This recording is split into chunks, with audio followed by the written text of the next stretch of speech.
నమస్కారాలు తెలియజేసుకుంటాను. మీకు అందరికీ తెలుసు, ఈ రోజున రాష్ట్రంలో రాక్షస పాలన అంతమొందించడం కోసం అని చెప్పేసి చంద్రబాబు నాయుడు గారు రాష్ట్రం అంతటా కూడా అన్ని నియోజకవర్గాల్లో, అన్ని లోక్సభ నియోజకవర్గాల్లోనూ కూడా రోజుకు 2 చొప్పున రా కదలిరా అనే పేరుతో జనాల్ని ఎడ్యుకేట్ చేయడం కోసం, ఈ రాష్ట్రంలో జరుగుతున్న అన్యాయాలను, అక్రమాలని నిలదీయడం కోసం, మళ్ళీ ఈ రాష్ట్రంలో వెళ్తున్న ఈ అధికార పార్టీని త్వరలో అంతమొందించడం కోసం మరి ఆయన కంకణం కట్టుకుని ప్రతి చోట కూడా, ప్రతి కాన్స్టిట్యున్సీ కూడా తిరుగుతున్నారు. ఎక్కడికక్కడ జనం, విపరీతంగా జనం ప్రపంచంలాగా గతంలో ఎన్టీ రామారావు గారి మీటింగులకి ఎలా వచ్చేవారో అంతటి స్థాయిలో ఈరోజు చంద్రబాబు నాయుడు గారు ఈ సమావేశాలకి రావడం జరుగుతుంది.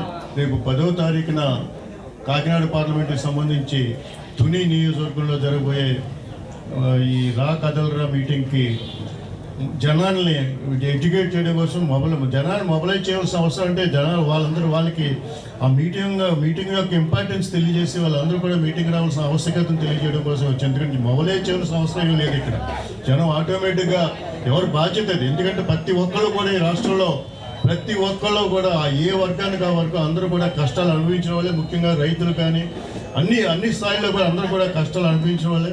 ఈ రోజున ఒక్కొక్కళ్ళు కూడా తిరుగుబాటు వస్తుంది. ఇప్పుడు ప్రతి చోట కూడా తిరుగుబాటు వస్తుంది. రేపు పొద్దున్న రాబోయే 3-4 నెలల్లో ఈ రాష్ట్రంలో అతి వేగంగా కనుమరుగయ్యే పార్టీ, కనుమరుగవబోయే పార్టీ వైసీపీ పార్టీ అని చెప్పేసి మనకి జరుగుతున్న పరిణామాలు మనకు అర్థమవుతున్నాయి. కాబట్టి దీనికి కారణం పూర్తిగా జగన్మోహన్ రెడ్డి గారికి 153 సీట్ల వరకు ఇచ్చి అఖండమైన మెజార్టీ ఇచ్చినా కానీ, ఒక ఛాన్స్ ఇచ్చి చూసినా కానీ జనం ఆ ఛాన్స్ని అతను నిలబెట్టుకోలేకపోయాడు. రేపు ఎన్నికల్లో చంద్రబాబు నాయుడు గారు మళ్ళీ ముఖ్యమంత్రి అవడం ఈ రాష్ట్రానికి చాలా ఆవశ్యకత. చంద్రబాబు నాయుడు గారికి ఆయనకు అవసరమే లేదు, కానీ రాష్ట్రానికి అవసరమే, రాష్ట్ర అభివృద్ధికి అవసరమని చెప్పేసి మళ్ళీ, ఎందుకంటే మరి నాకు ఇంకో ఛాన్స్ ఇవ్వండి అంటాడు. ఒక ఛాన్స్ ఇచ్చిన దానికే మొత్తం అందరినీ ముంచేసాడు. నేను మీ ద్వారా ప్రజలకు చెప్పేది కూడా ఏంటంటే, చంద్రబాబు నాయుడు గారిని ఏదో అక్రమంగా 53 రోజుల పాటు రాజమండ్రి సెంట్రల్ జైల్లో పెట్టారు, ఆయనకి ఆధారం లేని కేసులు పెట్టారు, ఏదో విధంగా ఆయన ఇరికించాలి, లోపల పెద్ద ఆయన ఇబ్బంది పెట్టాలని చెప్పే ఉద్దేశంతో పెట్టారని సానుభూతితో మాత్రం ప్రజలు ఎవరు ఓటేయగలదు. ఎందుకంటే ఆ సానుభూతి కావాల్సింది. ఈ రాష్ట్ర అభివృద్ధి కావాలి. రాష్ట్ర అభివృద్ధి కోసం, మీ పిల్లల అభివృద్ధి కోసం, మీ పిల్లల అభివృద్ధి కోసం, భవిష్యత్తు కోసం, ఈ రాష్ట్రాన్ని మళ్ళీ అభివృద్ధి పదంలో నిలబెట్టడం కోసం చంద్రబాబు నాయుడు గారి నాయకత్వం అవసరం అని అనుకుంటే ప్రజలు కంపల్సరీగా మీరు అందరూ కూడా ఓటేయాల్సిన అవసరం ఉంది. తెలుగుదేశం పార్టీని అధికారంలో తీసుకెళ్లాల్సిన అవసరం ఉందని చెప్పేసి దానికి నాంది ప్రస్తావనగా రేపు తునిలో జరగబోయే మీటింగ్ని అత్యంత విజయవంతం చేయవలసిందిగా ఈరోజు నేను చెప్పడం కోసం ఇక్కడికి రావడం జరిగింది. నన్ను ఇక్కడికి ఈ పత్తిపాడు నియోజకవర్గం, ఎందుకంటే నాకు వరిపుల రాజా గారికి ఉండే సాన్నిహిత్యాన్ని దృష్టిలో పెట్టుకుని నన్ను ఇక్కడ అబ్జర్వర్ కింద పెట్టడం. సో మేడం గారి, సత్యప్రభ గారికి ఆవిడ ఇంత మాట్లాడడం చూశారు. చాలా ఇన్స్పిరేషనల్గా మాట్లాడారు ఆవిడ.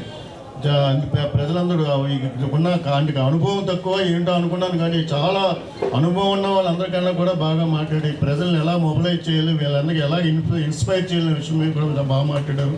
తప్పనిసరిగా ఇక్కడ 35,000 టార్గెట్ అని అక్కడ మీటింగ్ కాకినాడ జిల్లా పార్టీ ఆఫీసులో జరిగిన మీటింగ్లో తీర్మానించినప్పటికీ నా ఉద్దేశంలో ఇక్కడ నాయకులు, కార్యకర్తలు, ఎందుకంటే చాలామంది పేర్లు నాకు గుర్తులేదు, కానీ చాలామంది సీనియర్స్ ఉన్నారు ఇక్కడ, నాకు అందరూ కూడా పరిచయస్తులు ఉన్నారు ఇక్కడ.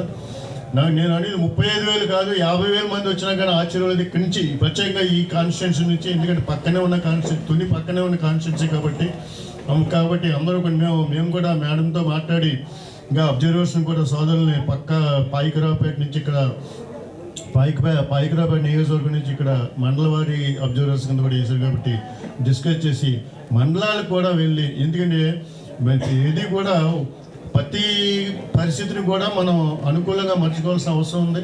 ఏది కూడా వదిలేయకుండా ఇది ఎలాగ జనం వస్తారులే అని కాకుండా అందరినీ కూడా మొబిలైజ్ చేసి, కేవలం మీటింగ్ కోసమే కాకుండా జనం మొబిలైజ్ చేసి తెలుగుదేశం పార్టీ మళ్ళీ అధికారంలో రావడానికి, ముఖ్యంగా ఈ పత్తిపాడు నియోజకవర్గంలో సత్యప్రభ గారు మళ్ళీ రాజా గారి స్థానంలో ఆవిడ క్యాండిడేట్గా నిలబడమే కాకుండా అఖండమైన మెజార్టీతో గెలుపొందడానికి కావాల్సిన అవసరమైన విధానాన్ని, దానికి ఒక పునాదిని రేపు జరగబోయే మీటింగ్కి ఏర్పాటు చేసుకుంటారని చెప్పేసి మీ ద్వారా అందరూ కూడా చెప్తాం. ప్రతి నియోజకవర్గానికి ప్రతి మండలానికి కూడా తిరుగుతాం. ఈ 2 రోజులు కూడా మీకు టచ్లో ఉంటూ మేడంతో టచ్లో ఉండి మిగతా అబ్జర్వర్స్తో కూడా టచ్లో ఉండి చేస్తామని చెప్పి తెలియజేసుకుంటూ ఇక్కడ నాయకులందరికీ కూడా నా హృదయపూర్వకమైన ధన్యవాదాలు తెలియజేస్తున్నాను. అలాగే మేడం కూడా నా అంతమొందించాలనే లక్ష్యంతో ప్రజాస్వామ్యబద్ధంగా పాలన సాగించాలని ఒక పాలన తీసుకురావాలి కొత్త ప్రభుత్వాన్ని తెలుగుదేశం జనసేన కలిపి ఎన్నికల శంఖారావం పేరుతో కార్యక్రమం చేపట్టడం జరిగింది.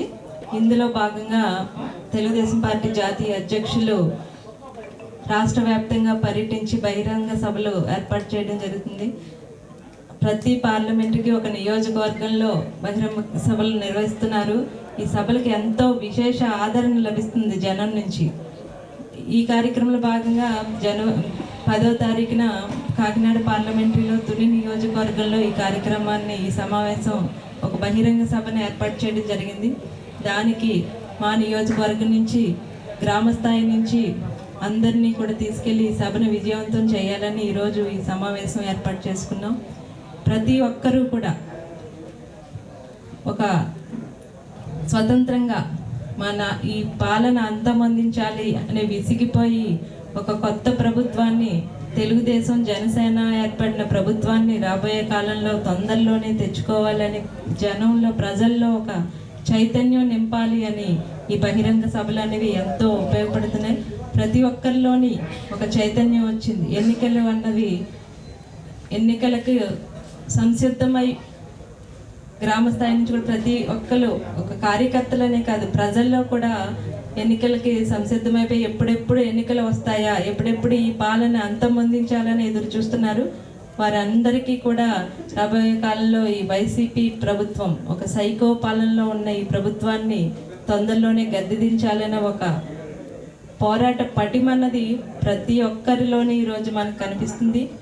దానికి నిదర్శనం అన్నది మన చంద్రబాబు నాయుడు గారు ఏర్పాటు చేసిన బహిరంగ సభలకు వస్తున్న జనాన్ని చూస్తేనే అర్థమవుతుంది ఎటువంటి విశేష ఆదరణ లభించింది అనేది. తొందరలోనే తెలుగుదేశం జనసేన ప్రభుత్వం ఏర్పాటు జరగడం అన్నది ఖాయం. ఈ మీటింగ్కి సమావేశానికి మా నియోజకవర్గం నుంచి మా కేడరు నాయకులు కార్యకర్తలు జనసేన ఇన్ఛార్జి గారి కొడుతో మాట్లాడడం జరిగింది. మేమిద్దరం సమన్వయం చేసుకుని రేపు ఈ మీటింగ్కి మా నియోజకవర్గం నుంచి ఎక్కువ మంది జనాన్ని తీసుకెళ్ళి ఆ సభను విజయవంతం చేయాలని అనుకుంటున్నాం. ఇది ఖచ్చితంగా సభ విజయవంతం చేస్తామని ఈ సభాముఖంగా చెప్తూ ఈ సమావేశానికి వచ్చిన పత్రికా సోదరుల